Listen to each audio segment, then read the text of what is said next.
Tech Sideline is presented by First Bank and Trust Company. They offer free checking with industry-leading mobile banking.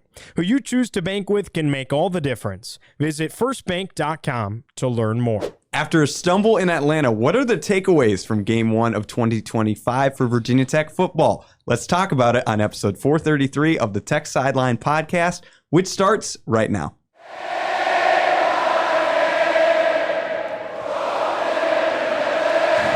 We're recording on Tuesday, September 2nd, 2025 from the Tech Solutions studio in the Virginia Tech Corporate Research Center. If you're watching on YouTube, like the video, subscribe to the channel, and refer the show to a friend.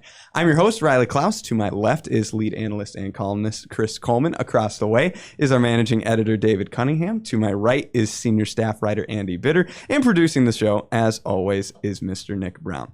Well, let's briefly, as we get into this game, first touch on Andy and David. You both made the trip to Atlanta. What was the in-person experience like? Good trip. Yeah. That stadium, man. Like, when they tore down the Georgia Dome, I'm like, Georgia Dome was a pretty good stadium. Wasn't that old? What are they doing that for? And then you get in there like, oh, this is why. This place is incredible. Like, the ceiling, the roof end of the press box was great. And didn't like that it was in the corner, but it was fine. But they had little monitors at every seat, spacious. I mean, it was just a really incredible stadium. You get down the field, and I was surprised by how bright it was everywhere. Like, the lighting was just really good. You've got natural light coming in through the windows and stuff. It felt like a big time atmosphere to be down there. We go to a lot of stadiums and arenas, and there are a lot of times you walk in there and it's like, where am I supposed to be going? People don't know where they're supposed to be going. Like, you ask security and they're like, I don't know. And it's like, you walk in there and it's like media signage. Imagine way. That. Yeah. It's like Virginia Tech press conference here. And it's like, hey, excuse me, where am I supposed to be going? And they're like, this way and that way. Like, they know everything. Like, really easy to get in and out of there. I really enjoyed it. Andy talked about the press box setup, like open air. You know, obviously they had the roof closed, but very spacious. Just they had a fountain soda machine. They had ice cream. You had ice cream. They had an ice cream machine. I was going to say, how was the food? The food was very, very good. I think for fans it was good too. Like, they had this sort of tailgating area outside, which I think you kind of worry about in a big city at an NFL stadium, that they're not going to have that. But they had that. There were people out there. It looked like sort of a college scene in this grass lot that they had out there. And I haven't talked to many Virginia Tech fans about it, the ones who made the trip, but I think that was a good place to play a game like this. I think they'd love to do it again. I think that's a pretty good game to go to. Yeah. Yeah, well, that's good to hear. The experience went pretty well, but we're here to talk about the aftermath of a 24-11 win for South Carolina. Quickly, for those at home, this was a great game in the first half. South Carolina was leading 10-8, but eventually in the fourth quarter, the momentum swung on a punt return touchdown for the Gamecocks. The Virginia Tech Hokies had some opportunities, but couldn't quite get there. What are your overall thoughts before we dive into the details later on seeing this contest? I would say really good defense, not so good offense. And how many times have we said that about Virginia Tech football throughout the years?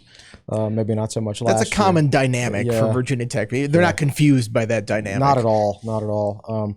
I thought the defense actually were a little better than I thought they would be, but overall they looked how I thought they would look. They were more physical. The defensive tackles were really good in particular.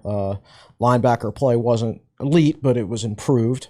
Got some question marks on the back end, of course, but I thought Seifkus really put them in a position to succeed, which is funny. I listened to his post-game interview with Mike Burnup, and he was just like, I got to do a better job of calling plays, better job putting them in a position to succeed. And I know what he's talking about, because I think that last touchdown South Carolina scored, like, Caleb Brown's probably not a man cover guy. He's probably a cover 3 guy, and you protect him underneath with some zone.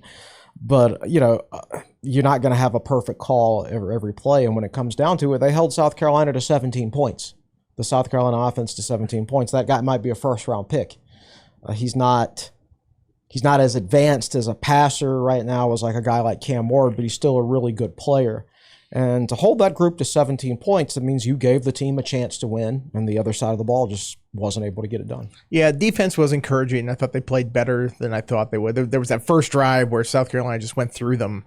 You're like, oh, man, this could be a long day. And then they adjusted. They really played well after that until that final play over the top. And then, Sellers made a play with his legs at the end to get that third or fourth down, whatever it was, the conversion that they got to kind of put it away there at the end. Offense, it was a struggle. I mean, you're not going to win many football games by not scoring a touchdown. They get in South Carolina side of the field, and all of a sudden everything just broke down. Just a number of mistakes that would derail drives, and it wasn't like, oh man, they're still learning this offense type of mistakes. It's a drop pass, a chop block penalty, another drop pass on a swing pass, unnecessary roughness call at the end of a play that puts them in a bind. Just play after play like that. It seems like, man, you're shooting yourself in the foot here. You just can't get going offensively. That's got to get cleaned up. And then, special teams, some good things there. Obviously, John Love was the big part of it, but you cannot have the big play. You can't have the big play like that. It happened in every game, it seemed like, early last season, and was factored into the outcome pretty seriously. In this one, I mean, the lead wrote itself. It's Beamer ball. You see it happen there. As soon as they were re-kicking it, you're going, man, this doesn't feel great that they have to re-kick this and do this whole thing. And sure enough, they break it for the touchdown, and that's the difference in the game. It was a close game up to that point. You like how your defense is playing. You punt it away. Even if South Carolina gets the ball at the 30 or whatever it would have been, the way your defense is playing, I think you've got a chance, and that's just just a backbreaker. To give up a touchdown like that, and the game was essentially over at that point. Yeah, I think there were a lot of good things the defense did. Sellers is a guy who kills teams with their legs. He had like 166 rushing yards against Clemson last year, and Tech sacked him 4 times, including a safety. I thought the defense really was able to kind of get South Carolina off balance up front, which I think is a good sign for things to come for Tech. Sellers finished with 25 total rushing yards. He gained 62, but he lost 37. Tech was disruptive in some areas, but at the same time, you have to have what Pry calls complementary football all the time. And I thought the offense was very hit or miss. Drones was 15 of 35. I put out the stat. He was 1 of 13 with two interceptions and a sack in South Carolina territory. I thought, like Andy said, some of his teammates didn't necessarily help him out. There were some drops and whatnot and some penalties, but I thought more than anything, just too much inconsistency on that side of the ball. And then special teams, it's like, how many times do we talk about just dumb penalties? Like illegal formation because the gunner wasn't lined up in the right place on that punt. And that costs you essentially 7 points. Mm-hmm. Like, we talked about the double numbers so much last year, but just time after time after time, it's like it comes down to these little things. And Andy tweeted during the game, like, South Carolina basically was letting Virginia Tech take the game if it wanted, and Tech didn't take it, makes a couple mistakes, and it goes South Carolina's way. And it's one where I think a lot of Virginia Tech fans are probably very frustrated because it wasn't like South Carolina completely outplayed the Hokies. They just did a little bit more. It's one of those games where I think Tech fans have to be encouraged and frustrated at the same time. Yeah, absolutely. Encouraged that they played this team close. That was not – I think a lot of fans went into that game going, oh, we're going to get blown off the field by this team. And that was not the case. They matched them physically, which I thought was, credit to Jarrett Ferguson. I didn't feel like conditioning was an issue in that game. I feel like they matched them physically. That's an SEC team that they were going up against. So encouraged by the fact that they were competitive throughout this entire game, discouraged by the fact that, man, that was a winnable game. That was such a winnable game. It was there.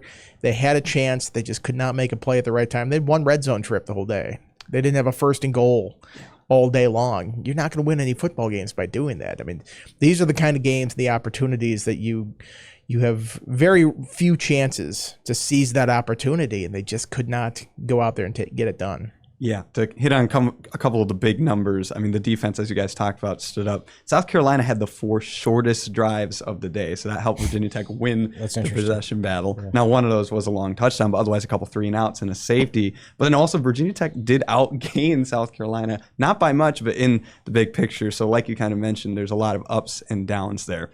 Well, let's dive into every piece of this game, starting with the offense for Virginia Tech. This was the first game for Philip Montgomery on the offensive coordinator end, and you start by talking about the quarterback and Kyron Drones. It was somewhat a mixed bag of results. A mixed bag. Now, there were some things. He finished tied, I think, 3rd or 4th in the country for big-time throws this past week. PFF tracks things like that, like really, really good throws, like top-quality throws. He had 4 of them, and he had some really impressive throws down the field. He had one, which I don't even think counted in the stats, the one that Aiden Green caught between 2 guys. That was the chop block play. Exactly right. He showed a tendency to trust his receivers more downfield than he did in the past. He put it up there in one-on-one situations, and they won some of those 50-50 balls. In fact, they won exactly 50% of them. That's why they call them a 50-50 ball. So on contested catches, Tech's receivers had 3 contested catches in the game. They had 18 all of last year. So they're already 1/6 of the way to their entire total from last season through one game. That part of it is encouraging. The discouraging fact, obviously, 1 of 13, 1 of 14, whatever it was in opposing territory. That first interception was really, really bad. And there are accuracy issues with drones a lot on those short throws. And that's always been kind of my concern, is in a Philip Montgomery offense requires quick, decisive decision-making, accuracy, precision. And those have never been Drones' strengths as a quarterback. So I've always kind of questioned how those two fit together. And it didn't look so great in week 1. But the one thing you do have to remember about Drones is like his last 15 to 18 months as a football player, there's been no consistency for a variety of reasons. Like, so last summer he goes down to Florida and works out with his own personal quarterbacks coach, who might teach different techniques and things than Virginia Tech. Then he comes back to Virginia Tech, doesn't get off to a great start, then he gets hurt. And getting hurt, having multiple lower body injuries, will really mess with a quarterback's technique. Like, you, as a human being, you're moving in a way to try to avoid pain, right? Yep. And it gets your tech, and if you do that long enough, you develop bad habits in your technique, which he probably did. Not that his technique wasn't great to begin with, but that made it even worse. So you're like, well, that's fixable in the spring with a quarterback's coach. Well, he was only there for like half the spring because he was hurt. So the reps he was taking, he was still in pain. And from my understanding in the spring, the offensive line couldn't protect him. So when they were scrimmaging, he was just running for his life. So he basically got nothing out of spring practice. Then he had surgery, which I think they should have done in November, personally. And so my point here is, like, he hasn't been healthy or hasn't been in a situation where he can practice consistently in a long, long time. There was going to be a rust factor there. As I said, I've had questions about the fit from the very beginning, but I'm not going to completely like judge him on the first game. That said, it's got to get better, because a couple of those drops, yeah, they should have been caught. Like Marcellus Hawkins probably should have caught that ball for the first down. It also should have been a 20 or 30-yard gain if you hit him in stride. It was wide open. Yeah, it was a perfect play design. The field was open. Yeah. Yeah, with Drones, I feel like he's bearing the brunt of this afterwards, just based on what I'm seeing on social media and stuff like that. And that's sort of what the quarterback gets. They get the good and the bad with this whole thing. He obviously could have played better in this. He does need some help. He was under pressure a lot in that game. The PFF stats here, clean pocket, 90.3 grade. Under pressure, 31.9. South Carolina pressured him a lot. I know he's 15 for 35. How many of those incompletions were him just throwing it away or trying to make something happen, or was rushed to get rid of it, and it's an incompletion because somebody's in his face? I know South Carolina only had 2 sacks in that game. They had a ton of pressures. You look at some of the situations they get into, South Carolina side of the field late in the game. Dylan Stewart just blows by Tomas Rimac, who hasn't played right tackle a whole lot. And they're like, here you are one-on-one with Dylan Stewart. Stop him rushing off the edge. It's like, I feel like you got to give him some help in some of those situations. So I think things could have been schemed up a little bit better to give him some help in the pocket and some protection. But he does need to play better. That first pick, I don't know what he was looking at on that pick. He says he's trying to find Heath in the back of the end zone. Two guys there were could have two, there were intercepted two that. guys that could have fair caught that thing for an interception. The last one, it's 4th down. He's trying to make something happen. I don't know. People are like, oh, he had 2 interceptions. Like, well, you either turn the ball over on downs there or it's an interception. You got to do something to throw the ball down the field. So he can play better. He should play better. He needs to be more accurate in that.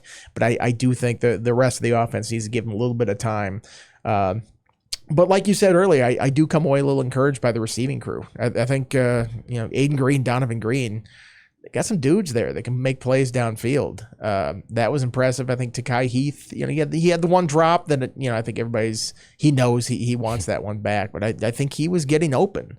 I think that's the big thing here. So they got some guys in this receiving core that I think can do some things. Spencer made an impressive catch. Spencer made a nice play. They use Cam Selden on a jet sweep like that if he just gets one block there from Hawkins kind of slipped when he came back trying to get a piece of a guy. I think he might have gotten the edge there and gotten a few bit more yards near the goal line.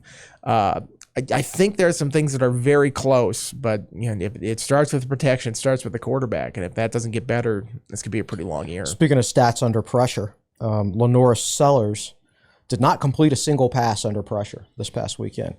0 for 2, 4 sacks, 2 scrambles.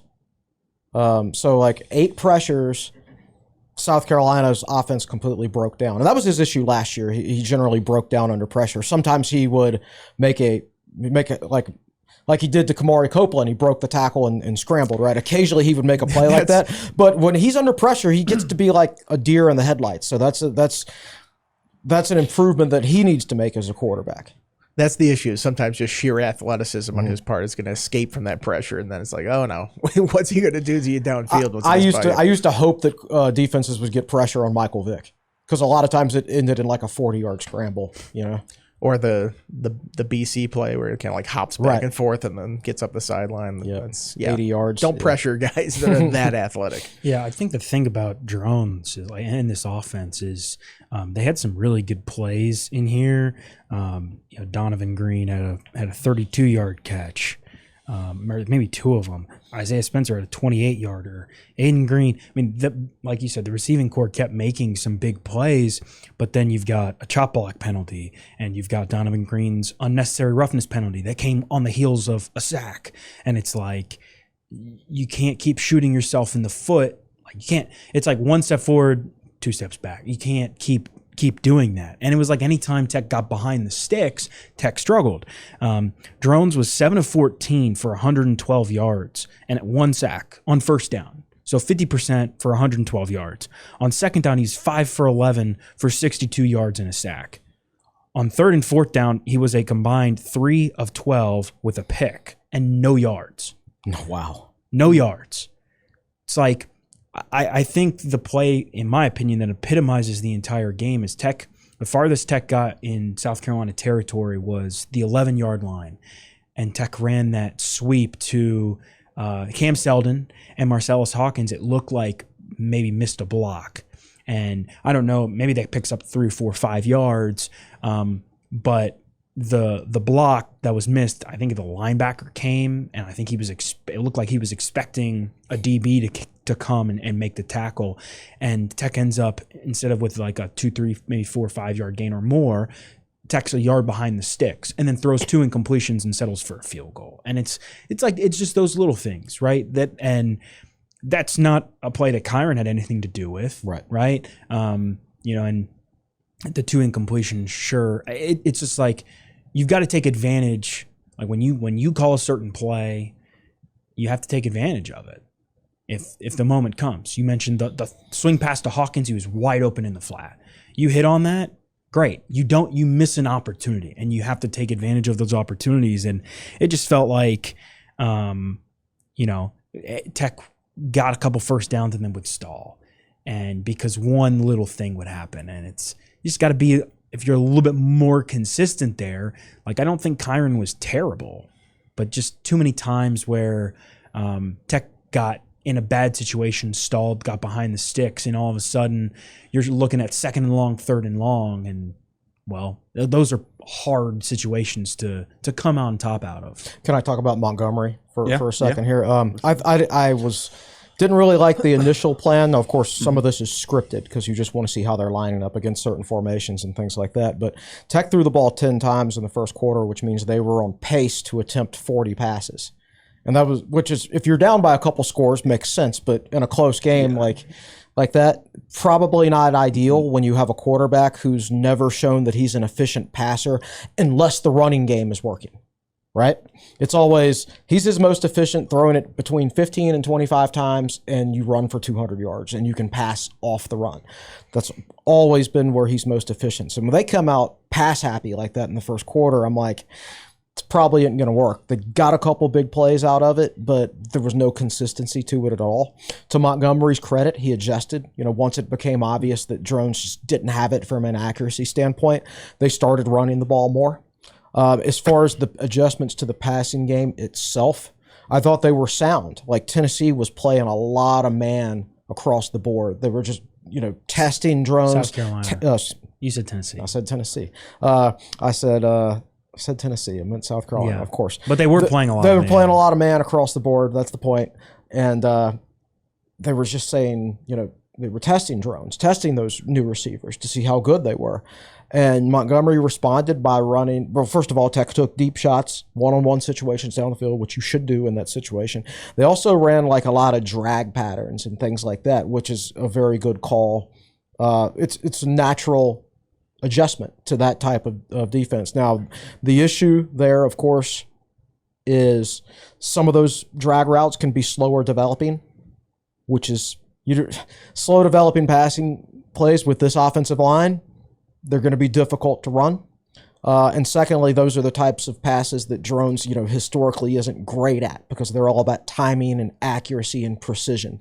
So I thought his adjustments were sound, but again, the fit, like Tech needs an offense that can protect a subpar offensive line like they had 2 years ago, right? With all the misdirection and Bob Schick running 40 yards downfield without touching anybody because the linebackers were so fooled by the play design, right? That's the type of offense I think this personnel needs for this offense. So it'll be interesting to see what kind of adjustments they make to the offense after week one, after they got a game on film and they have a better understanding of exactly what they have.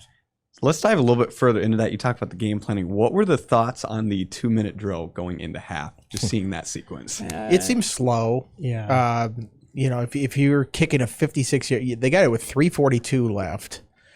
I understand you don't want to go 3 and out and give it back to them, but they got to the 2-minute warning, and I think it was a first down because they ran it on that play, and they got to the first down marker there.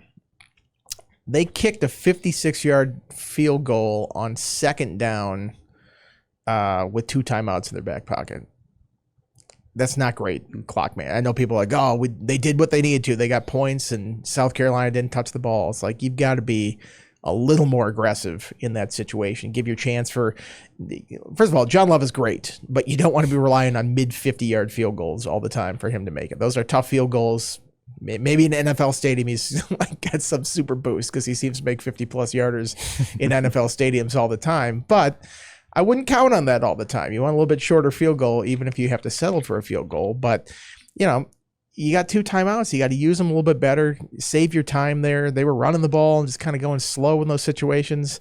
I mean, the second down when you end up kicking the field goal, you got 2 more downs after that you had timeouts that you could have used to try to get further down the field. So it kind of shows that the clock management thing is still just like not there. And I realize it's a tough defense. South Carolina could be one of the best defenses they play this year. We'll see. We'll see how this whole thing plays out, but not encouraging from a clock management standpoint. It was an 11 play, 37-yard drive in 3 minutes and 42 seconds. Mm-hmm. It was one of the reasons they won the time of possession battle. Right, exactly. No, all right. I agree with Andy. I'm trying to think at it as a coach too, because you plan those situations and then you see how the game is going and then you might have to adjust. The previous drive, Tech had started running it more because I think it was obvious to them that Drones just didn't have it from a passing standpoint. And if you remember how they came out in the third quarter, it was run.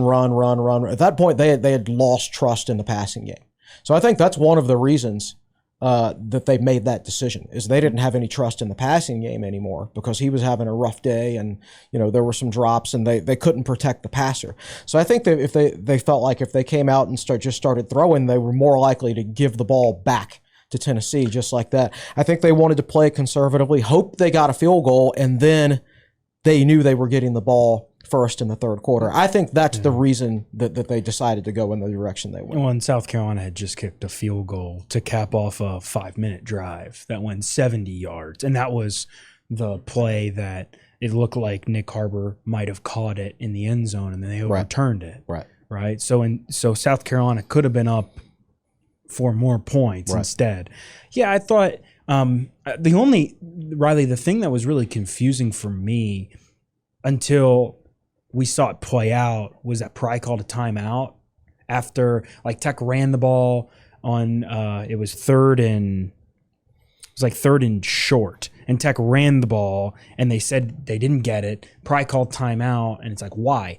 But he challenged the spot of the ball. They were confident. They got it. They got the timeout back. And then they had first down with 35 seconds left. They were at the 46. So, yeah, I mean, I think you can be a little bit better in that spot. I get it. You don't want to be too overly aggressive, give South Carolina the ball back with a ton of time. You want this to be the last possession before the half. But at the same time, they ran the first 3 plays of that drive took 1:42 off the clock. So you can be a little bit more efficient with it. And you also took some timeouts to halftime, which you don't get back. So also take into account how your defense is playing. It's not like South Carolina had just been slicing through them all half. Right. I mean, there was the first drive, and that was bad, but they settled down from there, and they were the aggressor the rest of that half. I think you have to understand, okay, is South Carolina going to go 50 yards in 2 plays in 30 seconds and get points? I would have felt pretty confident about my defense stopping them, even if you left a little bit of time left on the clock. So I just would have liked to see a little bit more aggression there in that situation, but that's just not how they seem to play these things before halftime. Yeah. Well, those are the initial thoughts on the offense. We're going to talk the defense, what's up next, and the ACC after a word from one of our sponsors. Are you ready for a custom home tailored to your distinctive lifestyle? At Tyrus Homes, a leading custom home builder in the New River Valley, we pride ourselves on crafting exceptional residences that our clients love to call home. Whether you're a first-time buyer, a growing family in search for more room, an active adult seeking a relaxing retreat, or looking for a higher-end custom home that offers luxury and sophistication, we have the perfect solution for you. Discover how you can bring your dream home to life at TyrusHomes.com. That's TYRIS Homes.com. Well, let's flip to the other side of the ball and talk the defense. This was the debut for Sam Seifkes on the defensive end. What were the initial thoughts on the play calling and the scheme? They're really good. I really enjoyed it. A lot of personnel packages. I think you have to do that at Virginia Tech. I thought last year's defense was entirely too generic. Left end, right end. I just think you've got some good athletes on the team. Like James Jeanette played a role in that game, 16 snaps, and played well. But he couldn't have existed in the old scheme as like a traditional defensive end. But in that Sam linebacker role, that's a good role for him. Like Kelly Lawson would have excelled in that role in this scheme. I wish he was still here, in fact, because I think he could be really good in that. Not so much as an inside linebacker, though. But yeah, I was impressed with everything. I was impressed. The first drive, South Carolina ran what I'll call a Rutgers-style play twice. Where the quarterback rolls out and there's a tight end rolling with him and huge chunk yardage. And I'm like, here we go again. And then they tried to run it again on their second drive, and the receiver was covered up. And they only completed that play one time the rest of the game, and that was much later in the game. I love that will forever be known as the Rutgers. Absolutely, because Rutgers offense is historically so good. So they have a play didn't named invent after that it. play. They don't run it better than other teams. They just ran it 15 times that one game successfully. So forevermore, it'll be known as the Rutgers play. Exactly right, and you adjusted after one drive. Yeah. If Tech adjusts after one drive against Rutgers last year, that would have been one extra win. I can tell you that right now. So, I'm very, very, very encouraged. I wish – I don't know about the cornerbacks, but I thought he did a good job protecting the cornerbacks. with a lot of zone. I think he would love to have that play call back late where they seemed to be in man. I think they were in man. Unless a safety busted the assignment, they were in man. But, overall, very, very encouraged. What I've been saying about this season and Virginia Tech football in general is just I want to feel like you got the most out of your talent level. And I haven't been able to say that very often. But Sam Cephas got the most out of his talent level on Sunday. Yeah, I think my biggest takeaway was just how good the defensive line looked. A lot of new faces in that room. You lose Peebles, you lose APRs, and there's some heavy hitters that put up huge numbers last year and first team All ACC guys, and I thought they were a problem for a South Carolina offensive line that had some guys returning in that group, and a quarterback obviously is tough to bottle up. They get that safety early on. They didn't trick anybody on that. It's not like they blitzed off the corner and they didn't see it. They just, 4 guys collapsed the pocket and he had nowhere to go. And the tackles just swallowed him up for a safety there. The tackles especially to me really stood out. I thought Copeland was a beast. He's going to be great this year. Gilliam was very active. Emmett Laws looks like he's been guy coming boy since Tech recruited. By his sophomore year, he'll be the best football player on the team. Mark my words. Heisman was good. Pretty impressive. They came in the post game too. We got to talk to him a little bit there. Did he hug you after? He didn't, and he limited the MFs afterwards. He didn't say that any of that. No, I'm just joking. And then they got production from some other guys. I mean, Ben Bell made a nice move to get in on a sack. Elijah Fall, who how many Hokies even knew who he was before that play? I mean, he blew that play up. I was consulting my roster after that play. I mean, it happened, and I mean, he put a pop on Sellers, and man, if they could have jumped on that fumble or stopped them on 2nd and 33 or whatever it was after that could have been a big turning point in the game there. But I feel like they rolled in like 3 lines. It was like hockey lines coming into that game, just keeping guys fresh. And I think it showed by the end of that game. I think they had a lot of energy in that group. They were making plays, and they really dictated the tempo and how things worked in the trenches, which I don't think that's always been the case for Virginia Tech over the years. I think that's an encouraging sign. South Carolina obviously scored a touchdown on its opening drive. But after that, the Gamecocks' drives went punt, safety, punt, punt. Those 2 punts were 3 and outs. Then they kicked 27-yard field goal on their final possession of the first half. And their first 3 punts of the second half were punt, punt, punt. Mm-hmm. That's all you can ask for if you're Virginia Tech. You're absolutely right. And, I remember going into halftime thinking, okay, Tech made some good adjustments to their first drive. Now South Carolina's probably going to make some adjustments at halftime, probably do a little bit better in the second half. No. They wouldn't have scored except for that deep ball in the second half. Tech's defense was just as dominant in the second half as it was in the first. So, like I said, when you hold South Carolina to 17 points, you got to win that game. You would hope that you could win that game. Yeah. And I think Andy touched on the defensive line. There were a lot of. I'm interested to look at the snap count after this because there were a lot of faces. I mean, saw Christian Williams at corner and Jordan Bass at safety, and like they were rotating a lot of guys in, and there wasn't really a fall off there across the board. There was the South Carolina second drive of the second half. Tech had 2 sacks. That was Jaden Keller and Emmett Laws, and then Ben Bell, who looked like he shot out of a cannon. That was a stunt, and it was just a simple stunt. Like, and I asked Kamari Copeland after the game, because he teamed up with Ben Bell for that one. I asked him what he thought, if he thought that the Hokies kind of caught the Gamecocks by surprise a little bit. And he was like, yeah. He's like, he had a TFL early in the first half on a run play. It was just like a 1-yard loss. And I believe what the word he used was like, I went through the A gap. I included it in my story, and I've actually got the transcript here. He said, second play on the video right here. Yeah, he said the first TFL I had slanted in the backside A gap. I don't think they expected that at all. Right. Like he said, he felt like being up there that they really time and time again caught South Carolina off guard. Mm-hmm. Up front. And interested to see how that kind of manifests itself over 12 games. Because there will be adjustments. Well, we'll see if there's no film on Seepkes. Yes, exactly. And, Shane talked about that. We're watching Hawaii, watching this team, watching Minnesota Vikings and stuff. So now that there's film of that out there, how will other teams adjust to that and play accordingly? We'll see. I would imagine Seepkes is going to have some adjustments of his own. And I'll say this too. Like, I know some Tech fans were worried about the size of Tech's defense, but look at that sack you just talked about, the Ben Bell, Kamari Copeland sack.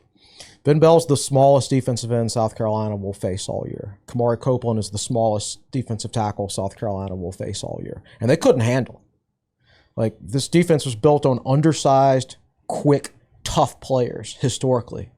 And that's what Tech has now. I wish they were a little bit better in the secondary. But, up front, they're very similar to like peak Bud Foster defenses as far as some of their personnel and what they can do. It's just about how you use your players. Yeah. And I don't think Tech used their players as well as they could have the last few years, and it bit them. I think they've got some guys, if used properly, are really good players, and I think you saw that on Sunday. I'm curious to see what happens this week with Pavia, because Pavia beat Virginia Tech in a lot of different ways last year. So many times players and coaches are like, we gotta when it's a running quarterback, we gotta cage him. Mm-hmm.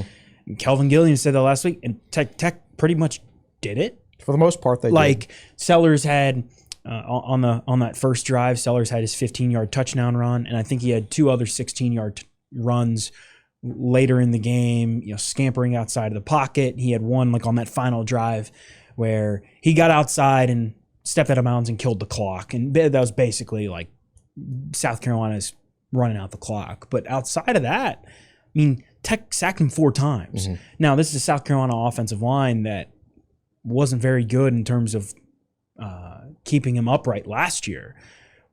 But he's hard to wrangle. And I thought the Hokies showed pretty good promise there. If you can couple that with good play in the other 2 phases, you're going to be in games if the defense plays like this. Yeah, Tech was pretty much unbeatable up the middle. They've got some stuff they've got to clean up on the edge with some containment issues. Like there was a run, actually on their drive in the second half, their field goal drive. Quentin Reddish came through untouched, and the back didn't even make a move. Like, Reddish just didn't tackle him. And it went for that might have been their 23-yard gain. And then on Fason's long run, Burgos was in the backfield and just kind of ran by him. You were there. Yeah. Like that was 2nd and 33. It could have been 3rd and 35 after that. And it wasn't just him. I think a couple of guys after that had chances to bring him down. Right. Too. So you were there. Schematically, you're there. In my opinion, Tech's a very well-coached defense. Again, just a couple too many mistakes against a team the caliber of South Carolina. But you're not going to play a perfect game against South Carolina defensively. You can't expect to do that. 17 points is probably as good as you could possibly hope for, so you've just got to clean up other elements in special teams and offense. Yeah, being able to force South Carolina to go 3-0 a couple different times, that should win you some games. Yeah. Mm-hmm. Some bright spots there. So now we've seen one edition of this year's team, and as David kind of alluded to, their next opponent's going to be Vanderbilt. We'll talk about them later this week. But now that we've talked about this game between Virginia Tech and South Carolina, let's take a step back. The ACC had a lot of action going on this weekend. What scores and results really stick out to you in this conference? Well, there's 2. The Florida State game and the UNC game. Those are the 2 that stand out to me. Florida State shot out of a cannon. Thomas Castellanos in the offseason.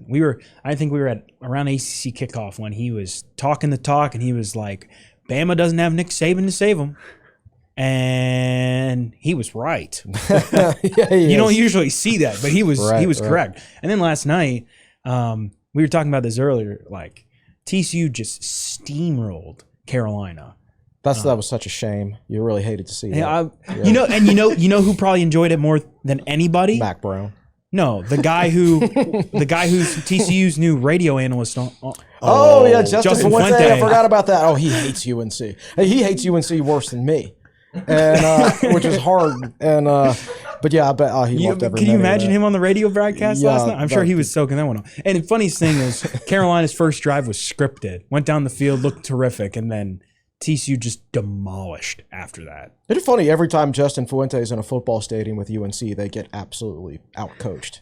I don't know that he had anything to do with it. I doubt he had anything to do with it, but it's, funny. It was weird in the sense that it's like you think the roster might be an issue this year for Carolina. I know they brought in a lot of new guys, and it's always a question mark how they're going to gel and things like that, but they just look sloppy. They let their best linebacker walk. Yeah, like Belichick gets there, and then Amari Campbell's like a week later, it's like, okay, I'm out. I'm going to go to Penn State. They just look sloppy and uninspired, and you wouldn't go, the greatest coach in NFL history is in charge of this program. You wouldn't look at that team and how they played and think that's the case. So yeah, that was. I mean, I joke that they had such a bad performance because I knew everybody would be tuning in to watch North Carolina suffer. But then in the long run, that's great viewership, so they get more money from that. So it's 4D chess. Belichick, and they're going to have to use all that extra money to pay Belichick's buyout. It was a rough. Can you imagine being a UNC booster right now, and you forced this change, and you essentially made this hire instead of the athletic director, and you're sitting there going, "What was I? What are the lemon laws in North Carolina? Well, did we just make a completely terrible hire here? That's got to be that rough. fan base doesn't grasp football. This is 2 hires in a row that they hired a coach out of football, an older coach. Like Mac Brown had clearly lost it. Well, the second half of his Texas tenure. Like they went downhill from a toughness standpoint, from a discipline standpoint, everything. Like Texas just fell apart. And they hired him at UNC, and yeah, they recruited well because Mac's going to recruit well, but they never have toughness or discipline or anything like that. So like what you saw at Texas is what you got at North Carolina, and then they hire a guy who hasn't coached college football and who's in his 70s, and he's trying to run an NFL model. And yes, I know players are getting paid now, but like, you can't bring in all these coaches out of retirement. They're retired for a reason. Like they just keep going about things the wrong way there. Not that hurts my feelings or anything, but I wish the Coastal Division still existed. It was a fun division, wasn't it? Yeah. Something crazy would always happen. Some mediocre team would make the title game and be like, never know, maybe have a chance against Clemson, then Clemson would just destroy them in the title game. I think Virginia Tech could score an offensive touchdown against UNC. Probably quite a few of them, yeah. Well, it's interesting because UNC looked so bad this week. Obviously, Florida State looked great in beating Alabama. I think UVA looked pretty good. I mean, I know they were playing Coastal Carolina, but in the past, that's been a team that has struggled in games like that, and that was never a doubt. They blew them out. It looks like they got some guys in the transfer portal that are really going to help them. Just in terms of Virginia Tech's schedule, I thought Cal looked all right. Mm-hmm. That freshman whose name I can't pronounce. That was his first career start. And he went out there and he looked really poised and made some plays. All of a sudden, that game maybe is a little bit more interesting later this year. Wake Forest, maybe less so.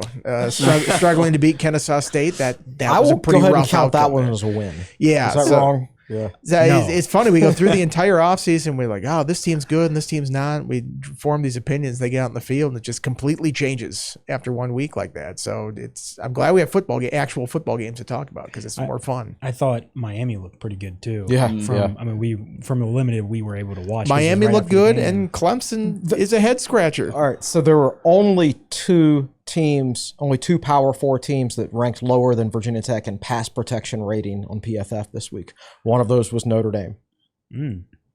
Hello, Joe Rudolph. Yeah, Miami played well. I've got to give them credit for that. And then they pull it out there at the end after they almost let it slip away at the end of Notre Dame getting back in that game. And I think Clemson's got to be a pretty big disappointment at this point. We'd heard so much in the offseason about Klubnik.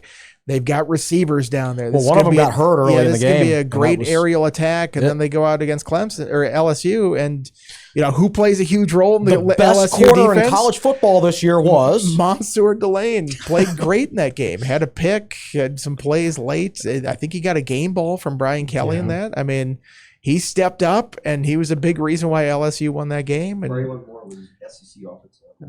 Yeah. Nick just said that Braylon Moore was the SEC offensive lineman. SEC offensive lineman. I mean, it's funny. Andy and I were sitting at the bar in downtown Atlanta watching this, and we look up, and it's impact players. And Mansour Delane and Braylon Moore are each an impact player for LSU. So many good players last year. Their expectations to play for the ACC title last year were not unfounded. They got a lot of really good players. Bunch of guys in the NFL and a few guys starting for SEC teams right now. There's a reason there's new coaches in Blacksburg, new coordinators. We'll put it that way. But golden opportunity lost last year, as I think the week 1 showed. Well, it'll be interesting now. Did Clemson just struggle like that because they played a very good LSU team, which I think will be top 1 or 2 in the polls this week, or are there bigger issues there? Well, Clemson got run by Georgia last year in the opener. And then they came back and played very well. Now, credit to Clemson, their defense is outstanding. Yeah.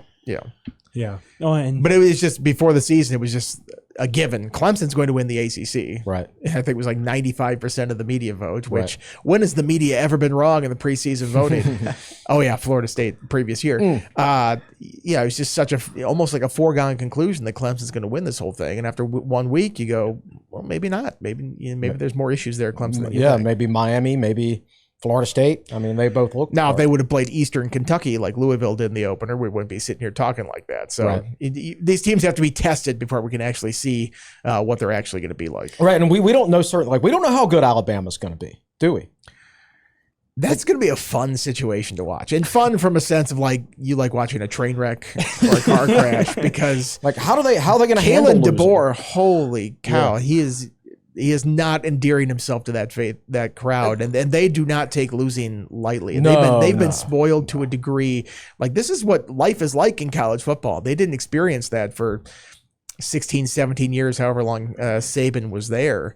To lose, I think I saw the stat, Saban lost 4 times in 160 some games as a 14+ point favorite, and DeBoer has done it 4 times in 14 games. And they were so well coached at Washington. I always was so impressed with his teams.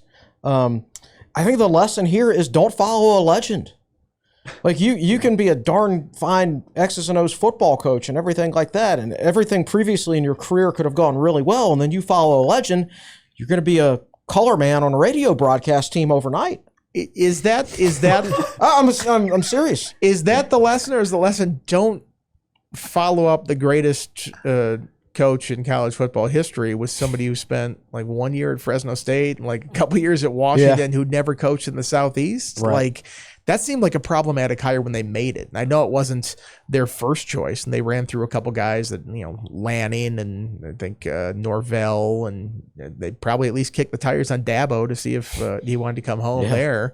And none of it hit. So that was the direction they went. But it was a curious hire when it happened. It's I don't know. This guy hasn't been doing this for too long. It felt like they were sort of hiring the flavor of the week. The guy who just played in the national title game, obviously, but who had one team that did it and one quarterback who made a lot of plays for him. Can you do that consistently over time? And I mean, Alabama fans, when Alabama fans lose, they poison trees. They get angry about this stuff. They're going to go, they're not going to sit idly by and watch this program regress to being merely great, which I think Alabama can still be this year, but they have to be, top of the, best of the best for that fan base to be satisfied. Imagine being like Alabama and not getting your first, second, or third choice as head coach.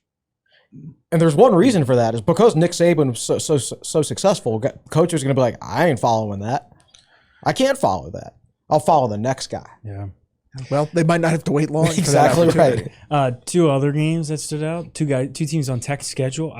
NC State almost blew it against East Carolina, and Georgia Tech barely scraped that one out against Colorado. Mm-hmm. Just interesting teams to watch. Andy touched barely. on That was a weird game early. They lost 2 fumbles right away, and I felt like Colorado should have pulled away a lot earlier. Maybe I don't know that Colorado has. Colorado's interesting. They took Caden Salter as their quarterback from Liberty, who I don't rate at all. So Prize 1 win in a 1-score game was against Caden Salter.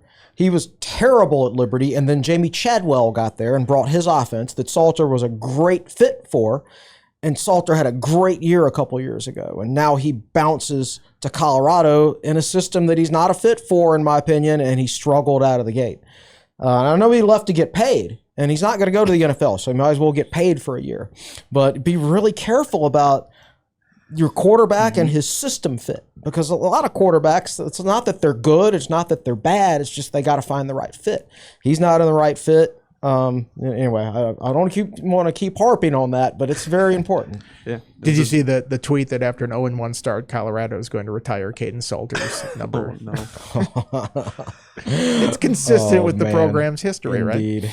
Well, college football is back, and we're happy to see that's going to be a great year here. Well, before we get out of here, let's talk about a few other things quick. Soccer for Chris and David. The men's team had a draw with number 2 Marshall. 2 penalties. Yep, it was even 2-2, and then the women's team won 5-1 over Campbell. Men's team is going to take on UVA at home on Friday night. Meanwhile, the women's team will travel to ODU on Thursday. Any brief thoughts there? Yeah, I mean, it seemed like those penalties were given. How shall we put it?